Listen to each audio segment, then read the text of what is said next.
Ils sont dans nos maisons, sur les étagères des magasins, et sont transmis de génération en génération comme des remèdes miracles. Mais ce que nous ne savons pas, c'est que ces remèdes populaires, auxquels font confiance des millions de personnes, font peut-être plus de mal que de bien.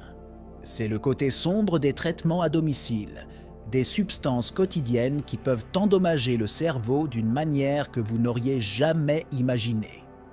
À chaque instant, de nouvelles recherches mettent en lumière les dangers cachés de ces traitements très appréciés. Qu'il s'agisse de thés détoxifiants, de suppléments cérébraux, d'huiles essentielles ou de vitamines synthétiques, les substances qui promettent santé et bien-être peuvent mettre silencieusement en danger nos fonctions cérébrales. Quels sont ces remèdes?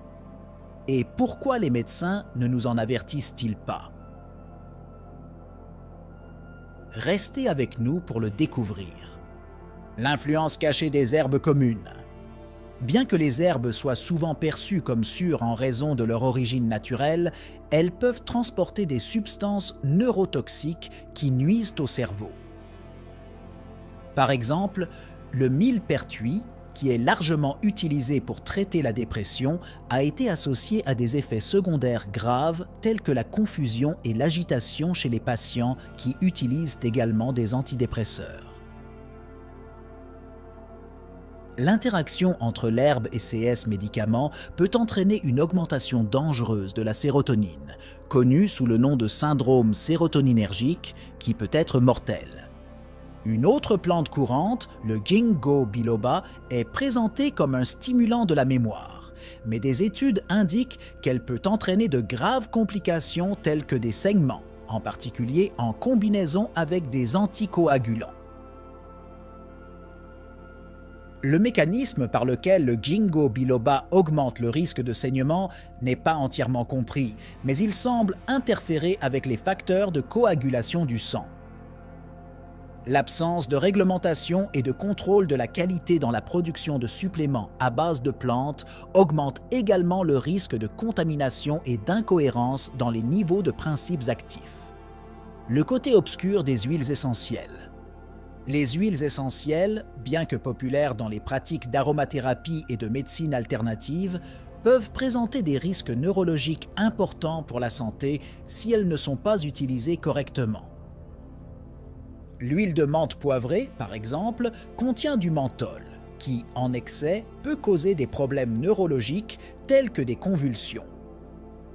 Ce risque est particulièrement élevé chez les enfants et les personnes souffrant de troubles convulsifs préexistants, qui peuvent avoir une tolérance plus faible aux substances neuroactives. De plus, l'huile d'eucalyptus, un autre favori pour et propriétés décongestionnantes, peut déclencher des épisodes d'euphorie et de dépression du système nerveux central lorsqu'elle est inhalée à des concentrations élevées. Cela est dû à l'eucalyptol, un composé de l'huile qui peut traverser la barrière hémato-encéphalique et interférer avec les neurotransmetteurs cérébraux. Une exposition prolongée ou en grande quantité peut entraîner des symptômes tels que la somnolence et même le coma, soulignant la nécessité de la prudence et d'une utilisation modérée de ces produits. Première alerte, test détox. Les thés détox sont consommés dans le monde entier, avec la promesse de nettoyer le corps et de perdre du poids. Cependant, beaucoup de CST contiennent du séné, une plante qui, bien qu'efficace comme laxatif, peut causer des dommages neurologiques lorsqu'elle est utilisée fréquemment ou à forte dose. L'utilisation à long terme du séné peut entraîner un déséquilibre électrolytique, affectant négativement la fonction cérébrale, provoquant une faiblesse musculaire et de la confusion.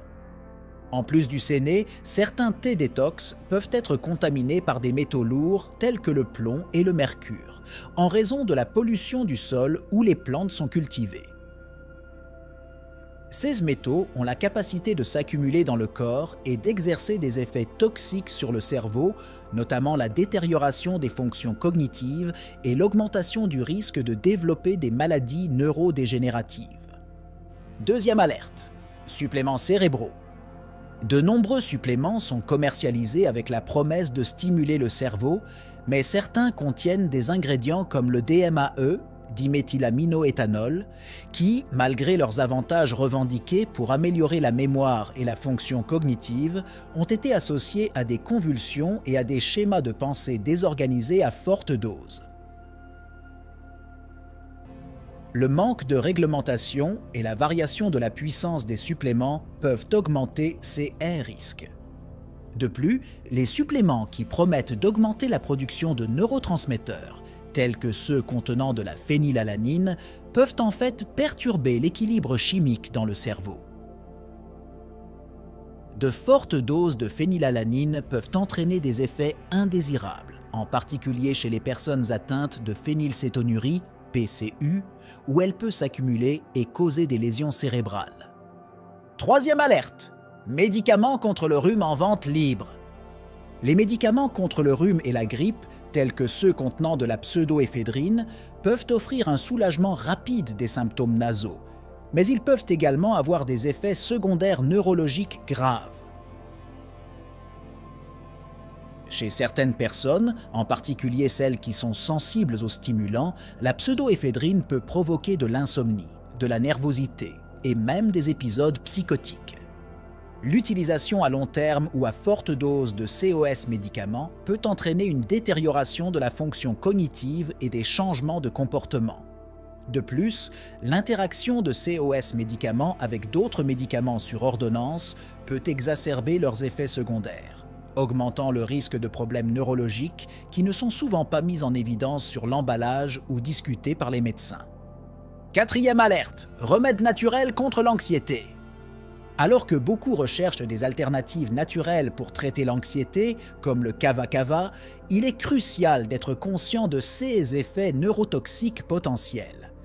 Des études indiquent que l'utilisation à long terme du kava-kava peut entraîner une affection appelée dermopathie au kava, une indication que le foie peut être surmené, ce qui affecte indirectement la fonction cérébrale en empêchant une bonne détoxification des substances nocives pour le système nerveux. De plus, la passiflore, un autre choix naturel populaire pour l'anxiété, contient des alcaloïdes qui peuvent interagir négativement avec les neurotransmetteurs dans le cerveau. Bien qu'il soit généralement sans danger, à forte dose ou en combinaison avec d'autres médicaments, il peut potentialiser l'effet sédatif, conduisant à un état de léthargie exacerbée et même à une diminution critique de l'activité cérébrale. Cinquième alerte, vitamines synthétiques. Une supplémentation en vitamines synthétiques, surtout lorsqu'il n'y a pas de carences avérées, peut entraîner un déséquilibre chimique dans le cerveau. Par exemple, de fortes doses de vitamine B6 synthétique ont été associées à une neuropathie périphérique et à un déséquilibre des neurotransmetteurs qui régulent l'humeur et la cognition. De plus, un apport excessif en vitamine A synthétique peut entraîner une toxicité hépatique, ce qui peut entraîner des lésions cérébrales. La vitamine A est essentielle à de nombreux processus biologiques, mais son excès de forme synthétique peut s'accumuler dans le foie, entraînant une maladie connue sous le nom d'hypervitaminose A, qui a un impact direct sur la fonction cérébrale et peut provoquer des symptômes psychiatriques. Sixième alerte, boissons énergisantes. Les boissons énergisantes sont largement consommées par ceux qui recherchent un regain d'énergie rapide, mais leurs composants, tels que des niveaux élevés de caféine et de taurine, peuvent avoir des effets néfastes sur le cerveau. La surstimulation causée par ces ingrédients peut entraîner une réponse neurologique de crash, où le cerveau diminue brusquement son activité après la fin de l'effet stimulant. La recherche montre que la consommation régulière de ces boissons est associée à une augmentation des comportements à risque, des problèmes de concentration et des changements dans le cycle du sommeil. À long terme, cela peut entraîner des changements chroniques dans les fonctionnalités cérébrales, y compris une dépendance et une réduction de la capacité de traitement cognitif, car le cerveau s'adapte et devient plus résistant aux stimuli. Septième alerte, encens et aromathérapie. L'encens, couramment utilisé pour la méditation et la relaxation, libère des particules qui peuvent être inhalées et déposées dans les poumons, traversant la barrière hémato-encéphalique.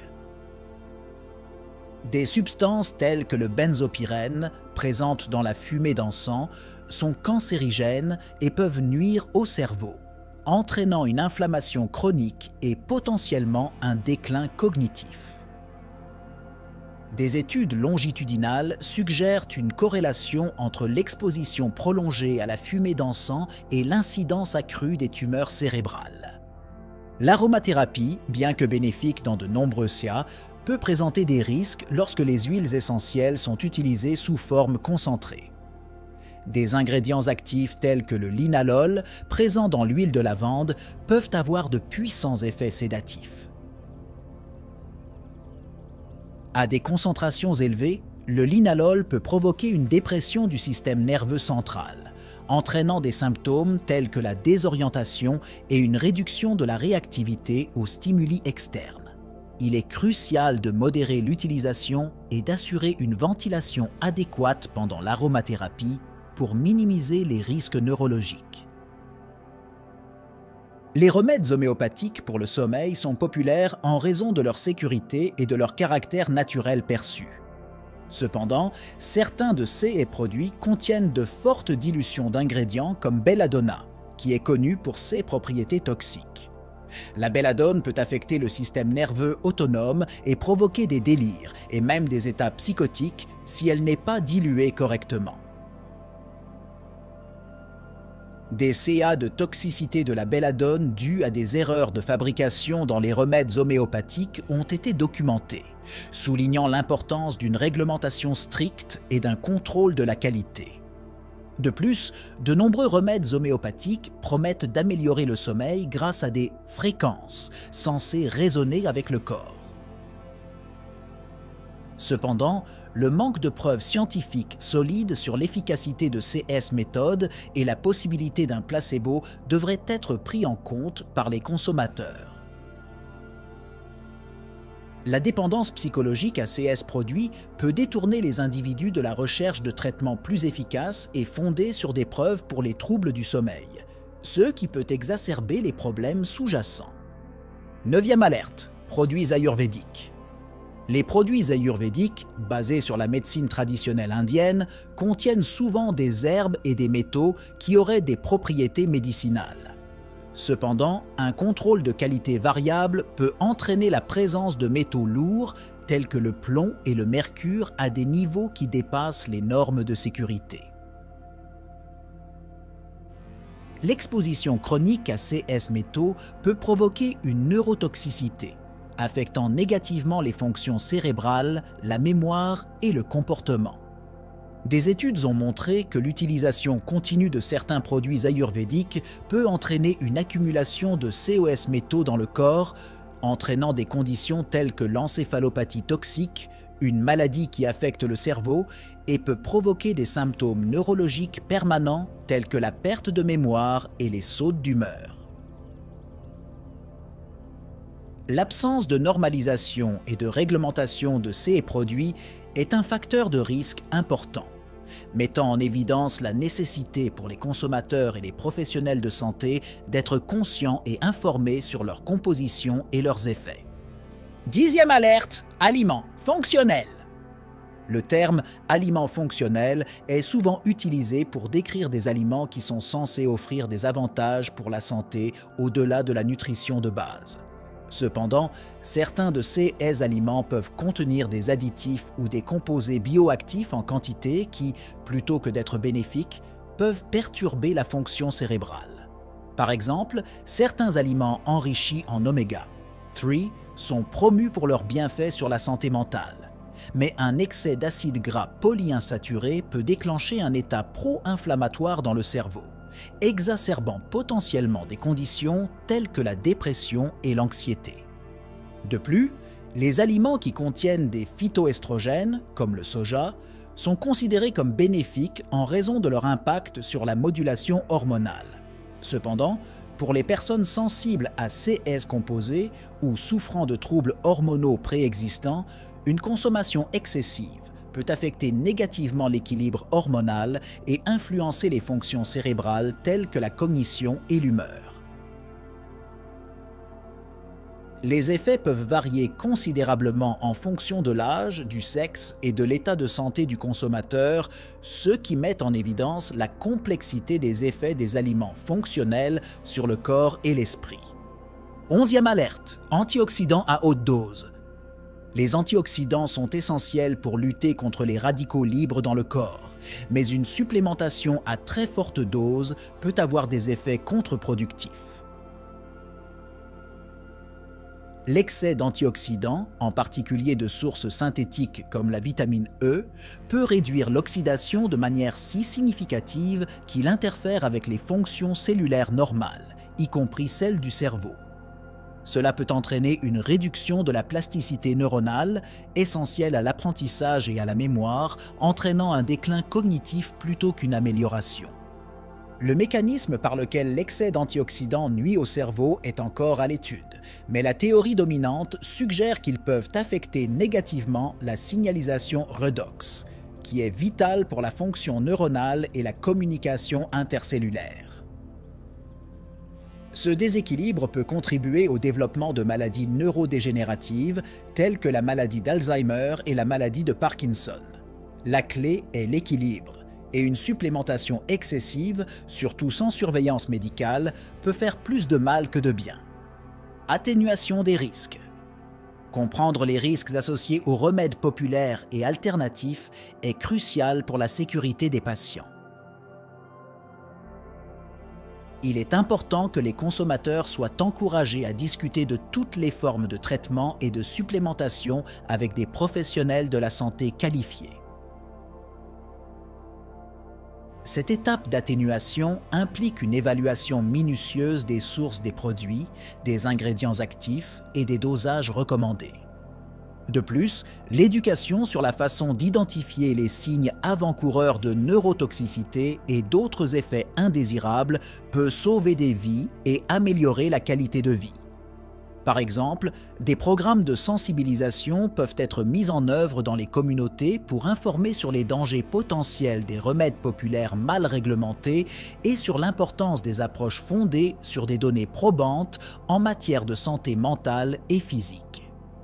Pour conclure ce type de discussion, il faut réitérer l'importance d'une approche critique et éclairée lorsqu'on envisage des traitements alternatifs et des remèdes populaires. Les consommateurs doivent être encouragés à rechercher des informations fiables et à discuter longuement de leurs options de traitement avec les professionnels de la santé avant de commencer tout nouveau traitement. Les recommandations finales devraient inclure l'accès à des sources d'informations fiables telles que des bases de données scientifiques et des organismes de santé respectés, et l'importance de signaler tout effet indésirable aux médecins et aux autorités sanitaires. La promotion d'un dialogue ouvert entre les patients et les prestataires de soins de santé peut améliorer la prise de décision et la sécurité des traitements. Alors que nous arrivons à la fin de ce voyage révélateur, il devient clair que ce que nous ne savons pas sur les remèdes populaires peut, en fait, nous nuire. Chaque substance que nous choisissons d'introduire dans notre corps a le potentiel d'affecter profondément la santé de notre cerveau. Être informé est la première étape pour nous protéger, nous et nos proches, des dangers cachés dans des traitements apparemment inoffensifs. Et maintenant, quelles autres vérités existent-ils qui n'ont pas encore été révélées? Quelles mesures pouvons-nous prendre pour nous assurer que nous sommes vraiment en sécurité lorsque nous choisissons des remèdes naturels ou alternatifs? Cette vidéo n'est que le début d'un dialogue crucial sur la santé et le bien-être, une invitation à s'interroger et à en apprendre davantage sur ce que nous mettons dans notre corps. Assurez-vous d'explorer et de poser des questions. Informez-vous, parlez à des experts. Et surtout, partagez vos connaissances. Demandez-vous toujours « Qu'est-ce que je ne vois pas d'autre ?» Et rappelez-vous, la curiosité peut non seulement mener à la connaissance, mais aussi à la préservation de la santé de votre cerveau. Ce que vous choisissez de faire avec CS Information peut tout changer.